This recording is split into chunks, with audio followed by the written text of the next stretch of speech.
Taming your bifocal. We have a pamphlet here that tells you how to adjust to your bifocal, but we thought some of you would like to hear it on a video, or see it as well as hear it on a video. There are 3 steps to getting used to your bifocal. Step number 1 is if you're looking far away and the reading section is in the way, you would just simply lower your chin.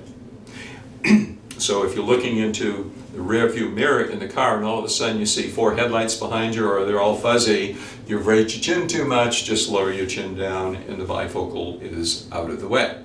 The opposite is true for reading. If you want to use the reading section of your bifocal, you would raise your chin like that, but who wants to drown in the rain, right? So all you have to do is hold the material closer to your waist. This is pretty much what you have to do when you read a newspaper. If you hold the newspaper like that, you have to raise your chin to get to the top and the bottom. So you take the newspaper and fold it like you see it on the newsstand, and fold it in sections like that so you can look down here. Now, to be honest with you, when I use my bifocal and I'm reading the paper, I just hold up, I gotta raise my chin. You can too if you want, but it's much more efficient and comfortable because I'm not spending a lot of time reading the newspaper. Okay. Then the other thing is your feet. If you've got your bifocal on now, just simply take a step. And as you're looking through, I'm looking through the bottom section of my bifocal now, my foot's a little fuzzy.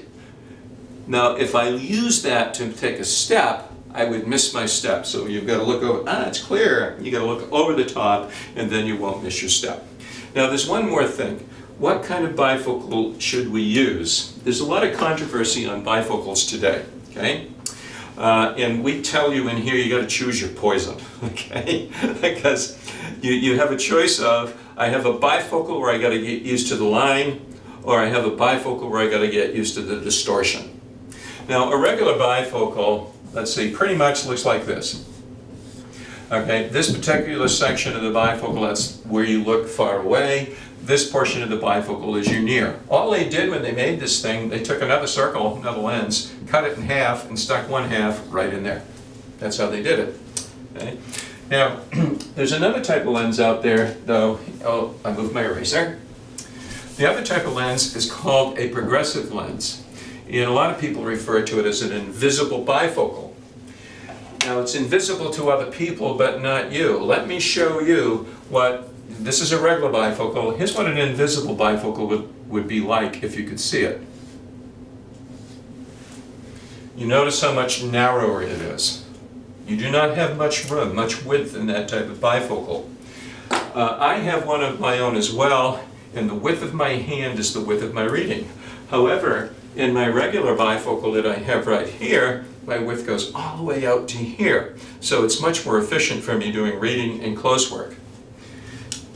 Now, the way it works is this part, the reason they call it a progressive is this thing here, when you're right up here, it's set for about 4 feet, then 3 feet, then 2 feet and 16 inches in reading. But look where the reading is, it's way down here. Look at it compared to regular bifocal. You've got to really get into the bottom of the segment of that progressive lens to get the full benefit of reading. Matter of fact, what a lot of doctors, knowing that, do overprescribe it so you can see more up in here rather than way down here, but then they're overprescribing your prescription. But that's not enough. In addition, this area all over here, wow, the pen's running out on us, I think we can get it. All the way through here, and here, and here, and here is somebody else's prescription.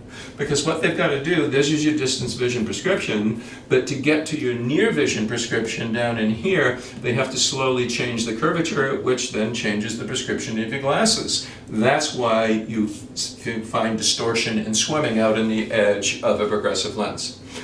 Now, lots of people love them, and we certainly wouldn't prevent you from having one. But honestly, the main reason to go to a progressive lens is simply cosmetic. I don't see the line.